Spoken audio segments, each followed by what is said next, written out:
Welcome to Legal Aid of Northwest Texas and the Community Revitalization Project.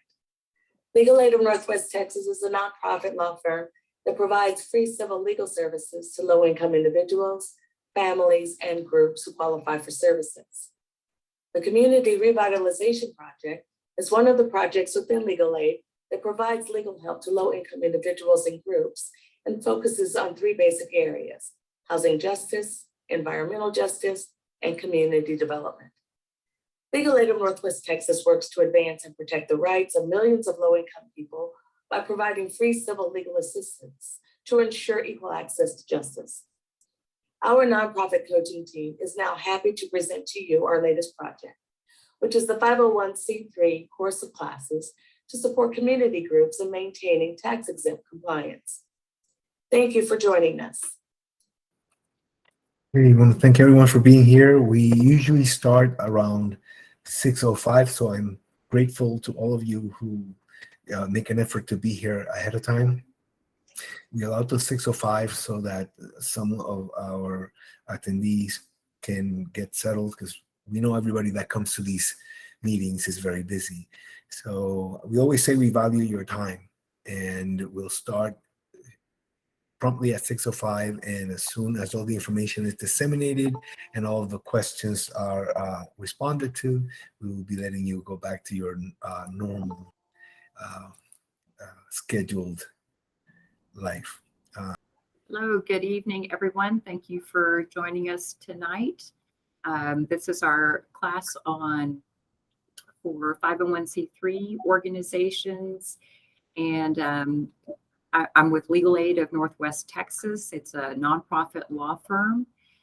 We work in about 114 counties in North Texas and in West Texas. And myself and Eleazar and a couple of other folks on the call are with a project of Legal Aid of Northwest Texas called the Community Revitalization Project. And we focus our work in the Dallas-Fort Worth area, as well as Lubbock and Amarillo. And a key part of what we try to do is work with community-based organizations and specifically around capacity building.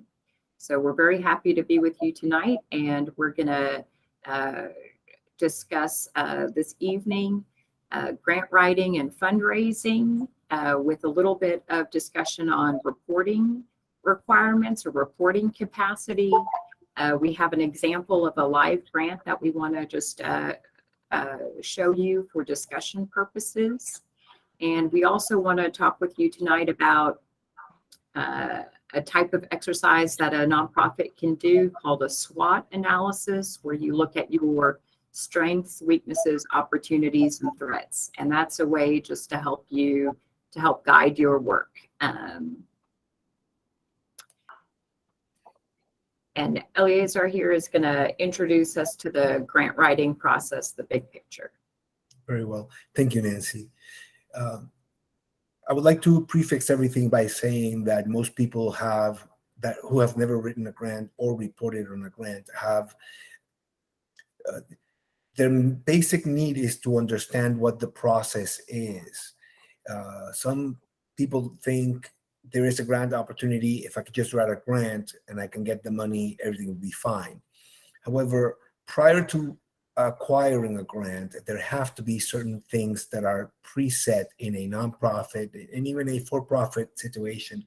But focusing on nonprofit situations, when the nonprofit can pull out a report that indicates where their funding has come from, where their funding has gone, who has done what, how many people have been serviced, and they're able to pull that information, that is the type of level of reporting that you need to be what I call grant worthy, which means individuals who work in foundations or state agencies or any type of funding entity are very aware of what the needs are of the community, what is needed to be spent in what areas, particularly since they are telling us, we want you to focus on, education, or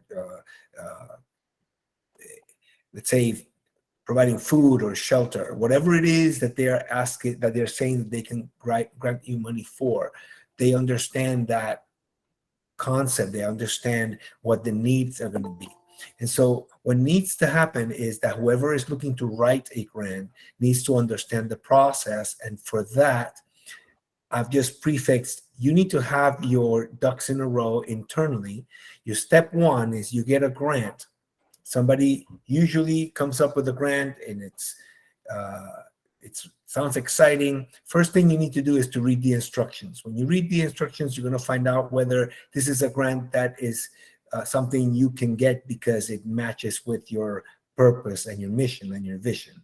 So you understand that there is something that in there that you could do and show that if they give you the money, you can further the grantor's purpose.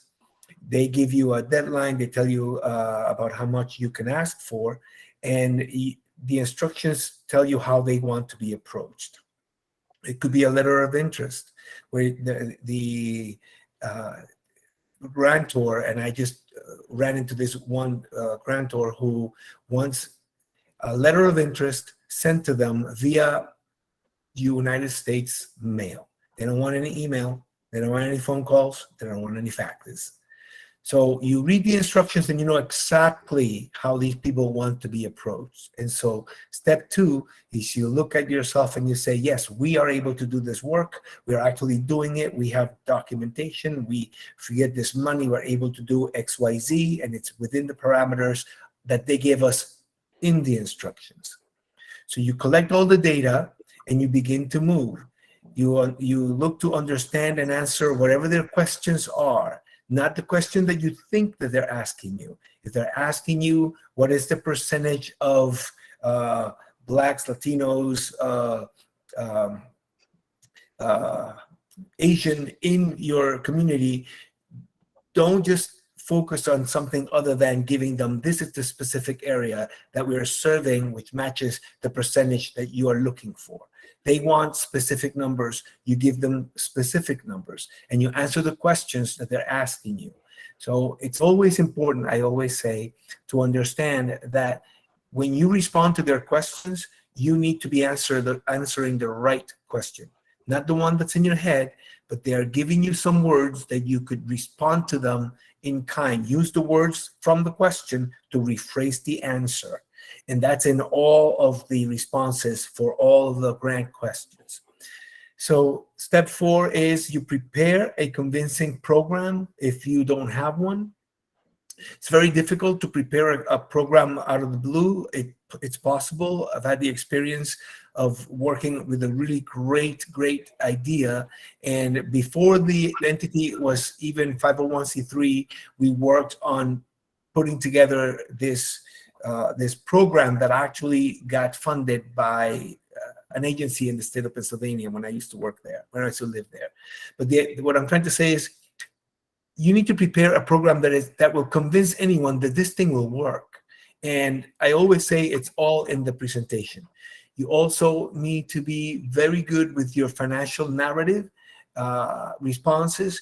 The financial part of the organization basically will tell the entity whether you understand all that your expenses would entail for a type of service that you would be providing.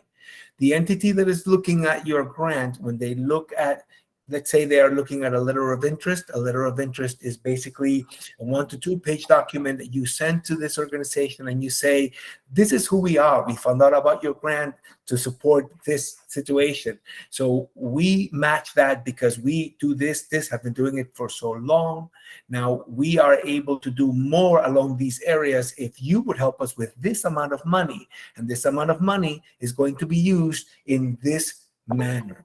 So what ends up happening is that you need to have a smart idea that is easily understandable, doable. You're able to quantify it and you're able to say, if we can get this money, we can increase or we can improve or add a different wing to whatever it is that we're doing. But it needs to be something that sounds convincing.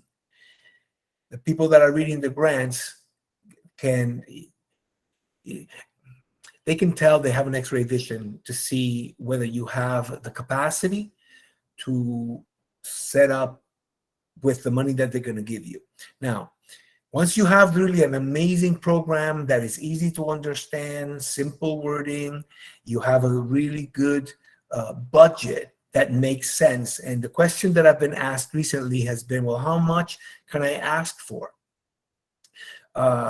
Generally, I look at it from the perspective of a bank loans officer. If you can show me that you can handle $10,000, then I believe that I could risk $2,000 to you. So that's the way that in my mind, how I justify putting together a budget that matches. So a budget that matches is if you make $50,000 in revenue, then $10,000 will be about 20%. I'm not good at math, but I think that would be right.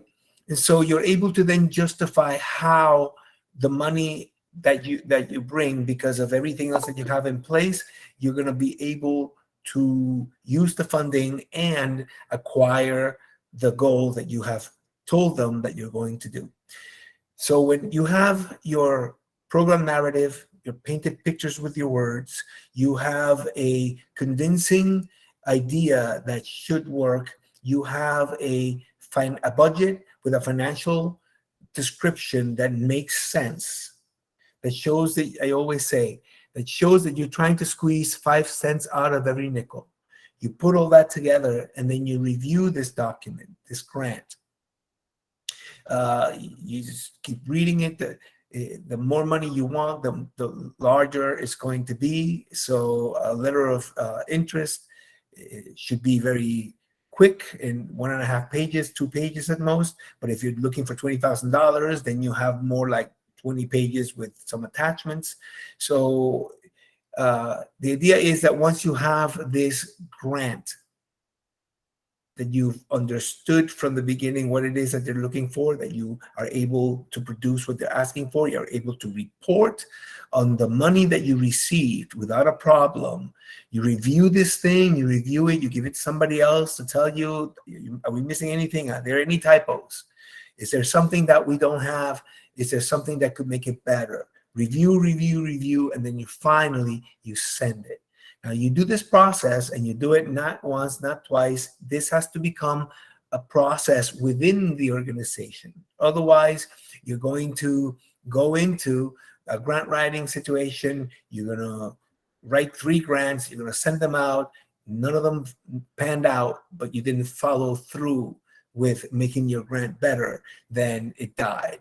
Once you begin a grant writing process for an organization, as long as the organization is alive, you should maintain the writing of the grants, because it'll help the organization go forward faster. The next slide just describes different sources of funding, and very big picture here, we're just looking at how funding and grants can come from the private sector, from corporations that have their own corporate social philanthropy programs. For example, we'll use an example in a minute of a corporate grant that we're familiar with. The public sector, right? Various governments at various levels also provide funding to nonprofits, including at the local level. An example in Fort Worth, where I am, the city of Fort Worth will make its community development block grant funds available to nonprofits that have specific types of programs that serve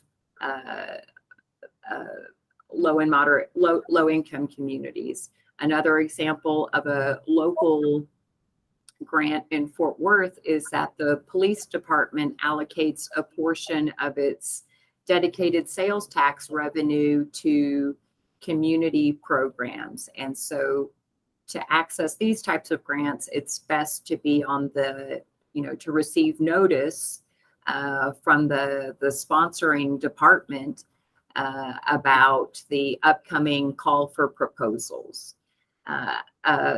The nonprofit sector or foundations, kind of the broader philanthropic sector, I think people are familiar with. You can have family foundations as well as community foundations, but a range of grant-making institutions that all administer their grants independently, right? The private sector, going back to the private sector, you have corporate social philanthropy. Sometimes a corporation will establish its own foundation, right? An example of this, a bank, for example, Wells Fargo is a bank, it's a corporation, but it also has its Wells Fargo Foundation.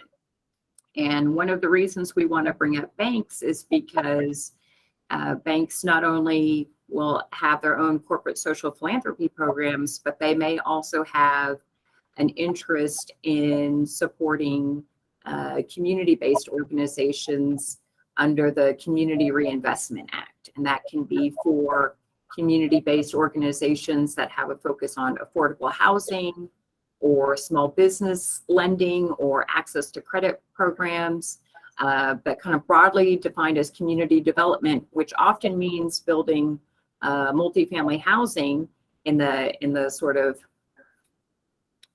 lending space.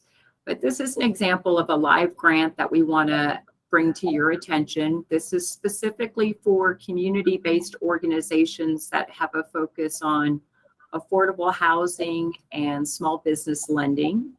And this is sponsored by a regional bank cooperative called the Federal Home Loan Bank Dallas, which is a membership cooperative of banks in the Texas area as well as in the neighboring states. And so they have this annual program. This year goes until June 30th. And the key aspects here is that this entity provides a matching grant. So if you have a bank that you work with that wants to submit an application on your behalf, if you are successful, this other entity provides a matching grant. So the bank that you're talking with would have to provide you with some type of financial commitment. Let's say it's $1,000. Those $1,000 can be leveraged to access $4,000 from the Federal Home Loan Bank. What I really want to bring your attention to on this slide is the list of accompanying documents that they ask for. In addition to the grant application, they ask for these types of documents. An IRS 990 EZ or N statement as a way to get your annual tax filing. Your total projected revenue, a description of your received funds, anticipated funds, in-kind sources, in-kind revenue. And here they're asking for that because they're trying to make this grant only eligible to smaller community-based organizations that have a budget below $600,000, right? But it's still to show on paper what kinds of activities you currently have. And having that type of description of your total projected revenue is a way to see that. Your IRS determination letter, right, to see that you're a 501c3 type organization. And then these other items. Member bank must provide an initial grant to the community-based organization or a commitment letter on the bank's letterhead. And then the application, I think it's about a 4-page application that is prepared and submitted by the member bank, right? But you would work with the member bank to provide the narrative. And if you're interested in this annual grant program, there is information on the Federal Home Loan Bank Dallas website. You can also search for member banks as a way to know more about who's participated in this program in the past. But I will just say this is the types of banks that are member banks are typically community banks. So not small banks, but smaller banks. Frost Bank Comerica Bank. These are examples of member banks. They do ask for some reporting requirements. The maximum amount you can get from this matching grant a year is $24,000. It has a lifetime cap of $60,000. So it's kind of small dollars that are really geared towards organizational capacity building. And the types of questions they ask, in previous years, they've asked these 4 questions. How did you use the funds to support your organizational capacity building? Did this funding help you produce or implement or develop any activities? Number 3, bank partnerships. Did this grant help you access other Federal Home Loan Bank Dallas programs related to affordable housing or small business lending or community development? So they're interested in, did this grant build relationships between community-based organizations and member banks? Did the grant help you leverage any state, local, federal programs? And this is the idea of kind of diversifying resources, right? Can an organization do more with different resources or have more sustainability long-term with more diverse revenue streams? And I think the sponsor probably thinks the answer is yes.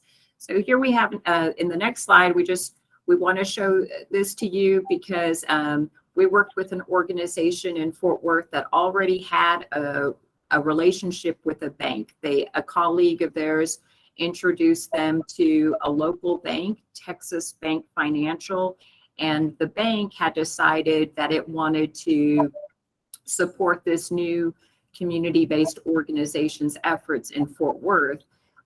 Over time, that colleague learned or shared with us information about this Federal Home Loan Bank Dallas matching grant. And as a result, we realized the organization that we work with had already met all of the minimum requirements. Most importantly, that they had received a financial commitment from a member bank. And so after that, it was realizing, well, we just need to make sure they have the paperwork, not a lot of heavy lifting, but the type of paperwork they would already need to have. Their IRS determination letter, their IRS 990, a required annual tax filing for nonprofits to stay in good compliance, total projected revenue, something that they could easily put down on paper. So the good positive aspect of this was that they were able to get the member bank to submit the application, and they were able to leverage, that initial gift to receive $12,000 from the Federal Home Loan Bank. And this grant in particular, they call it a lottery style, meaning it's really just a draw based on what resources are available and the applications that come in. There isn't necessarily a lengthy review of the grant narrative or grant application, which is unique, I think, to this grant. But again, it's an example of how, there are different funding sources, and it also makes, this grant in particular makes me think about how community-based organizations may want to include banks as part of their development strategy in terms of building relationships, or if you're looking at expanding your board or creating a development committee that has a focus on raising funding for the organization, how banks can potentially be a partner to those efforts. I'll let you continue, please. Okay. We're going to speak about 4 grant components. I would like to open the floor to ask you some general questions. First, let me say about your program budget. Your program budget is a smaller budget that is contained within your organizational budget. Your program budget could contain the same aspects or the same numbers for your rent or your utilities. The main thing with this developing your program budget is that you cover the items that the grantor is saying that they will pay. If they're saying we're not going to pay for salaries, don't tell them that you like the money so that you can get salary. You could have the best reason for needing to pay a salaried person, but if they are not providing that benefit in their offering, your program budget needs to match what they're asking for. So I just wanted to ask, there's several of you out there who have been with us for a long time. Our classes since we started, there's some new ones. I'd like to ask some of the new individuals, and then I'll just put it down to the ones, so those of you who've been with us for years now. What is the smartest thing to do you think, when you're preparing your grant budget? What do you look at? What is the smartest thing that you could do when you're putting together your budget program? Well, I mean, I own a catering business, so one of the things that I think about is the equipment that I'll need as far as for permits, or what's going to be so I can cook my food, the type of equipment that I need, whether it's grills, cost of my supplies, food, so on and so forth. So those are some of the things that I would think of when I'm requesting a grant, as far as when they ask me, well, what is the money going to be used for? I think you said if they're not looking to see about paying off salaries, unless that's something that's not been covered, then I'm going to think about what have I been paying for out of pocket that I can use this money for to move forward or to build the business. So I don't have to come out of my pocket and go into personal debt trying to build for my business. Thank you. No, I appreciate your segueing from what we were just discussing. So the most important thing for you qualify and you quantify.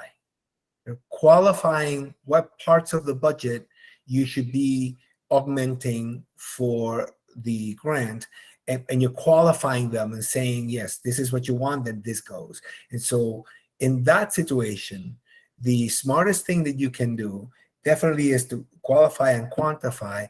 But it sounds like you already have been through this process, which is the one thing that I would say is the smartest thing that you could do when you're preparing your budget, which is you need to start working on it now.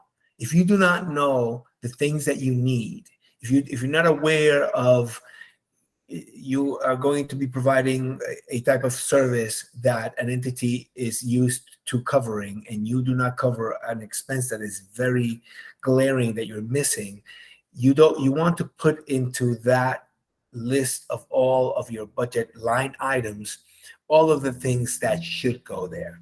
So definitely go with what Mr. Bryant said. Qualify and quantify. That's how I am taking it. He qualified the expenses and he quantified them. And do not leave your budget for the last thing. The budget should actually be something that has been discussed.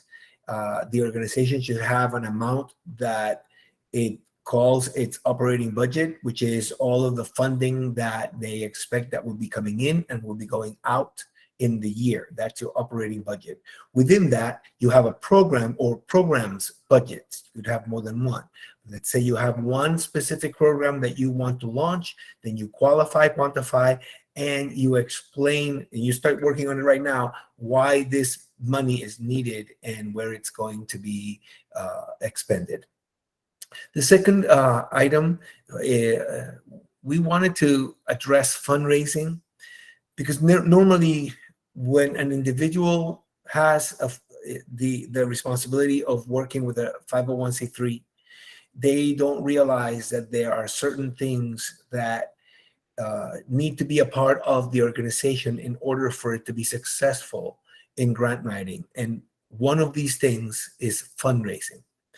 When you're telling an entity that is looking to provide you with $10,000, $20,000, when you're telling them where do you get your money to sustain yourselves, you want to be able to showcase the fact that, yes, we need this money to do this grant, but with the money that we are receiving, and we're receiving this money through this fundraising initiative, this other fundraising initiative, and you explain that you have ways of running funding streams, issuing funding streams, trying to figure out whether it's, let's say, churches are famous for this because they're able to do bake sales and things like that. And that's fine. But when you are putting together a fundraiser that is going to complement something you're going to do, let's say in December, and you begin to use social media, you begin to use all the resources that you have, and you put together a plan and a project. And then you indicate, if we start doing these things from now by December, we should have enough money to do Y or Z. The point on the fundraising is, if you don't have a smart fundraising initiative, you're cutting away positive points from a grant application. The people want to see that not only that you do need this money, but you're not going to collapse if you don't get the money. If they have a sense that that's going to happen, then they'll look at you differently. And if what they're giving money for is to make you sustainable, that could work. But if the money that they're giving you is for something different, your sustainability comes into question if you do not show that you are able to move money not only in fundraising, but Nancy was mentioning before, in kind. If somebody, an accountant, a lawyer, a professional in their field, person that does websites, person that does IT, or anything electronic that you do need to have expertise to do that, you're actually able to get the work done for free and receive a credit in the number of revenue that you received. For instance, an attorney provides $30,000 worth of his or her time to fix something that a nonprofit had a problem with. The attorney signs this document called an in-kind receipt. Those in-kind receipts are the same as cash for the nonprofit. They're able to say $3,000 came in because they didn't have to pay it out, and they have the documentation in the in-kind receipt, which we have templates of those for everybody. So on the fundraising, it's a lot into that I want to make sure that everybody that is looking into having a grant writing initiative, that they understand that it's the grant writing initiative basically showcases the entire entity. And if you have flaws in the way that the entity is doing something, for instance, no fundraising, we're donating all our money, all our time, but we don't really do any fundraising because we don't have time. But if you give us these $20,000, we'll be able to do X, Y, Z. That might not work, because you need to show that you are also looking for contributing sources, other income streams, so that they can say, yes, this is a good place to invest the funding, because we should be able to promote good success. So the question on number 2, so that I can finally move on, is, on a scale of 1 to 10, how much priority are you giving to raising funds program? It should be to a fundraising program. How much priority up until today have you given to running a fundraising program? The question is, how much priority are you giving your fundraising program? When you're doing your grant writing, are you doing fundraising as well? Are you giving that the same priority you're giving to getting a grant? I mean, to be honest with you, I'm asking for the grant. And so while I can't get the grant, I got to fundraise so I can keep my business going. So, I mean, I definitely give it a whole lot of, but we give back to the community too. So that's a big part of our business is the fundraising. But when it comes to my business, yeah, like I said, I'm not trying to pay for everything out of pocket like I have been. So fundraising is at the top of the list until we get the grant. I am on a board with a non-profit who does mentorship, which is why, I mean, I keep speaking from a for-profit, but also do nonprofit work as well. The fundraising part, when it comes to the nonprofit, that's 100%.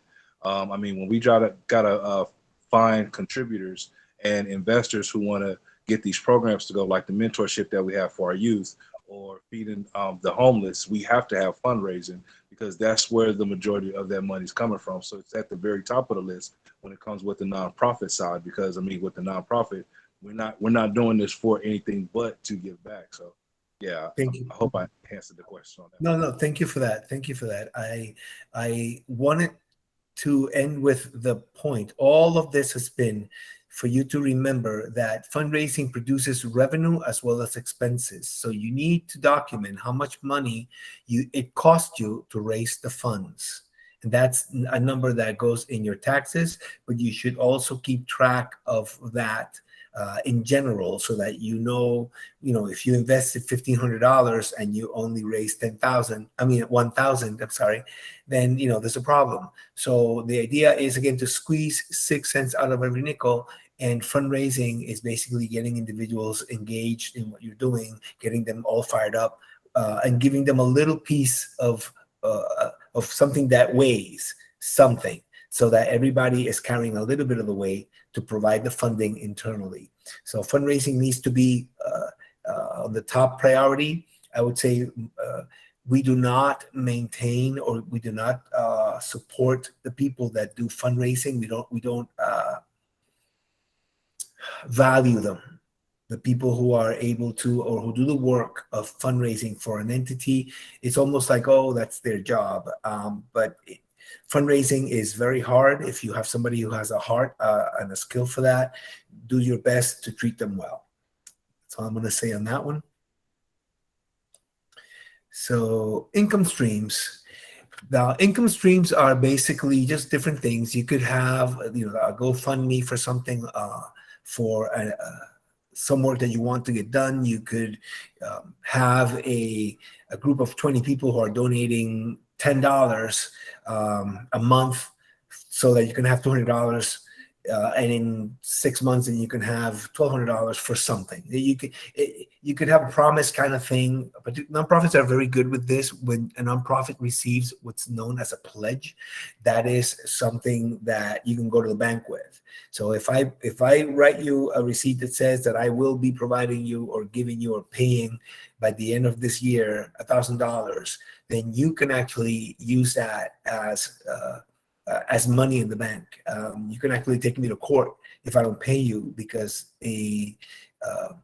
any kind of pledge that you provide in that manner is enforceable. So people tend to like to showcase a lot of speaking, and when the time comes for the money part, that doesn't show up. But when you're pledging nonprofit, it's very, very different. I mean, if I promise you I'm gonna give you $10 and I don't give it to you, that's one thing. But if I pledge to you that I'm going to provide you that same $10, that has weight. So that's an income stream. So the question in general for everybody would be, why would a charity need diversity in income streams, right? If you have one thing that you do that brings income, why should you look to have more than just one thing that brings income to your organization? It's the same as diversifying your portfolio with your nonprofit or your for-profit. I believe with any kind of business, you probably need about 5 streams of income. And so having multiple streams, some streams the water might slow up, and another stream the water might overflow, and another one might be dammed. It might be a drought over here, and so streams of income is like the weather. Uh, Different things happen, so at least one of them would always be flowing if another one's. Thank you for that. That's very clear. I have nothing else to add to that. And since I want to make sure that I complete this within a reasonable amount of time, I'm just going to go into sustainability. I know, Marcus, you have been succeeding in sustainability. While I have you here, I want to ask, would you say that a grantor is more interested in the sustainability of your program than in the benefit that your program provides? And all I was saying is both, that your sustainability and your purpose and how you're affecting the community go hand in hand. And so I would say that's what grantors are looking for. Last year we got a grant from Social Wise and Mark Cuban. Very good grant. It ran out after the year was over with. And so sometimes the grantors that grant you aren't sustainable. That's another thing. And so when you're dealing with some organizations, they have that money. You got to make sure that, especially with the social wise grant, because they didn't actually give us the money, but they would pay our volunteers all over the city. And so I knew that I needed to get as many people paid, as many people jobs, as many gardens to be built, schools to be open.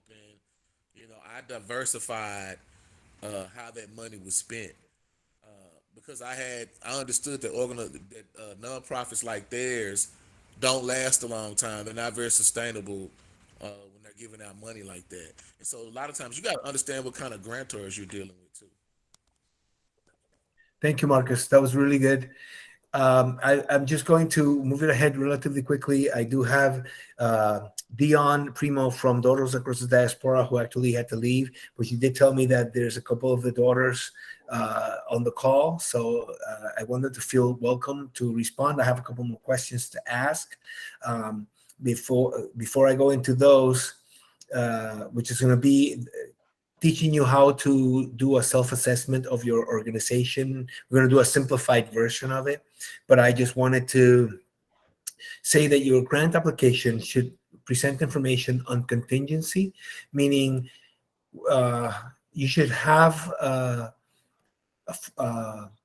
play in the event that they do not receive this grant money. So you should indicate to them, we with this money we'll be able to do all these things. Without this money, we will only be able to accomplish, a fourth of what we'll be able to accomplish. So we'll continue with this regardless of whether you give us the money or not. But we are going to be able to do less if you do not support us. So you kind of like give them that kind of a contingency mentality, so that they know we're not dying for the money. We might be dying for the money, but we don't tell them that. We just say, if you don't give us the money, it's okay. We just won't be able to do this great good. Our great good is going to be diminished by. And then the next question is, after the grant stops, how will the money ending prevent any additional help to the people that they wanted to benefit in the very beginning? Meaning, once the money ends, will this benefit continue in any kind of form? And so you explain, depending on your program, what it is that you do. So I'm going to go to this. This is going to be a very simple and very quick exercise. I just want to make sure that everybody has an idea as to your organization has strengths, it has weaknesses, it has opportunities, and it has threats. Generally, the executive director of an organization, or a person who's working closely with the person who's making everything happen, is able to understand these concepts. But the organization should internally evaluate itself. So if I were to ask you to give me one of your organization's strengths or weaknesses or opportunities or threats, that doesn't mean that if you pick the weaknesses of your organization, that you should only talk about the strengths, or if you only speak about the threats, that maybe you should only speak about opportunities. No, you need to understand all of these things, because they're all affecting your organization. And if you're not aware of them, then you are missing out. So I just have 4 small questions. I would like for particularly the people who haven't contributed today, just let us hear your voice. Let us know what you think. There's no wrong answer, but if you were speaking about your organization, you can say who your organization is or not, but I'm going to ask you to say at least one of these things. You are self-evaluating. So you can say, what is the biggest strength that your organization has, or what is the biggest weakness that you're battling to get strong, or what opportunities are there, or what threats. And so I would like for you to speak to us about those things so that we can talk about how you are evaluating your organization. Okay, so I'm going to just pick up my guys that have been here forever and have been working with the nonprofits. Rose, what is one of the greatest strengths of your organization? Working together as a team. We work well together as a team. Everybody comes up with whatever we need to succeed in whatever we're trying to do. But that also, as I see that has also created a weakness for us too, because we're so well at that, then we don't seek to find grants as often as we should. Okay, because you're doing all this internal work, you're not developing time to develop Yeah. an internal grant writing initiative that can propel you faster or forward further. I Yes. see. I can see that. That's smart to think that way. So you talk to your board and let them know that we had this conversation in this Yes. class. I was gonna say, this is Regine. And I was gonna say, I have a lot of opportunities, but my weakness is I don't have the support. So I don't have a board that has come to fruition as far as the skill sets that this organization is looking. So you're working solo or with 2 or 3 people sometimes that can make a presence. They have the heart to help, but they don't have the availability. And I just don't have that. That's my weakness, where I need that the team to be consistent. But opportunities are presenting itself where people are saying, I want to volunteer, or I like, or can you, are you interested in giving this out through your organization or participating or partnering with us? And that's there, but then I can't be everywhere at one time. That's my Very story, good. and I'm sticking to. Thank you, Regine. And it's good that you're able to see that it's what your weakness is, but that the opportunities are there, because that allows you to look beyond what you see, as with the Simba movie. I'm going to ask anybody else who'd like to share on opportunities or threats that you see for your organization. This is Jonathan with Generation Uplift. Your documentation, and the way you document things can be a strength or a weakness, an opportunity or a threat. Um, and that's just what I've been learning of how to. It's better to document it and record it, or write it down, than not to, and then and also to figure out a way to upload that information and make it accessible to the team, so that those people who need certain information can use it, and not only will the team benefit, but the people that you service will have a high quality of service. And so that's been one of the things that I've noticed from uh, taking this training and working with other community partners in the field, and just in this environment of this hybrid environment of documentation. So you could stress that to your peers and your cohorts. You know what I'm saying? Making sure that we document everything, creating minutes for the simple meetings, simple thing, and then it takes it to another level versus just being an informal water cooler. Um, we said we was gonna do this, and if you put certain practices with it, then it becomes efficiency. Thank you, Jonathan. Well said. I think, Marcus, were you going to say something, or somebody else was going to say something? Sorry, I'm not seeing anything in the chat. All right. So I'm going to just ask anybody else, any one other person who has anything they want to share with regards to their awareness or their evaluation of the strengths, weaknesses, opportunities, or threats that their organization is facing. Just anything along those fields. Commissary is very necessary. Right now, our strength is documentation. Our weakness is not being strong in the past on documentation and playing catch up now. All right, we're running out on the hour. I'm going to just open it in case anybody has any specific question. Mr. Liaison. Yes. Hi, good night. My name is Christina Hughes. I'm the Deputy Director of Daughters from Diaspora. Hi, thank you for I just want to quickly answer the questions that you have. Daughters Across the Diaspora is a nonprofit organization that help women of color to become entrepreneurs. And our strength, we was in this organization, we built and developed daughters in a year, going on 2 years. And our strength now is that the young ladies who built daughters have the same goal, and we working very hard. We have the same mindset to work very hard to make daughters successful.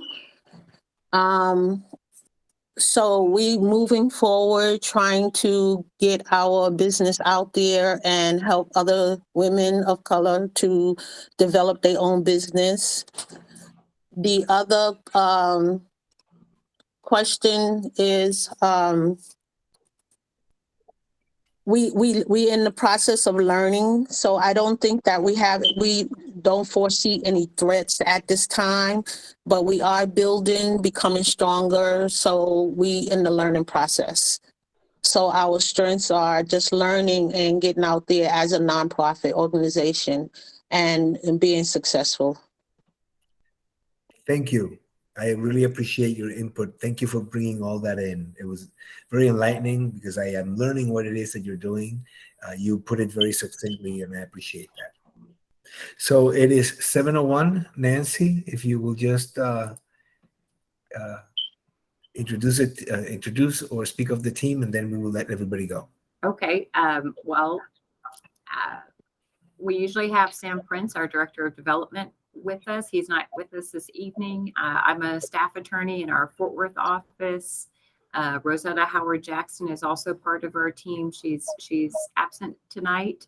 Eleazar Velez, who all of you know, I believe, is a paralegal, excuse me, Eleazar. And Emily Weiskopf is in our Dallas office. She's joining us tonight. Marcus Bramer is a legal secretary in Fort Worth, and he is not with us, but we all work together, and we certainly look forward to these workshops and are really glad to have you with us tonight. This is the conclusion of this session intended to instill capacity into grassroots nonprofits. The nonprofit coaching team would like to thank you for your presence and participation.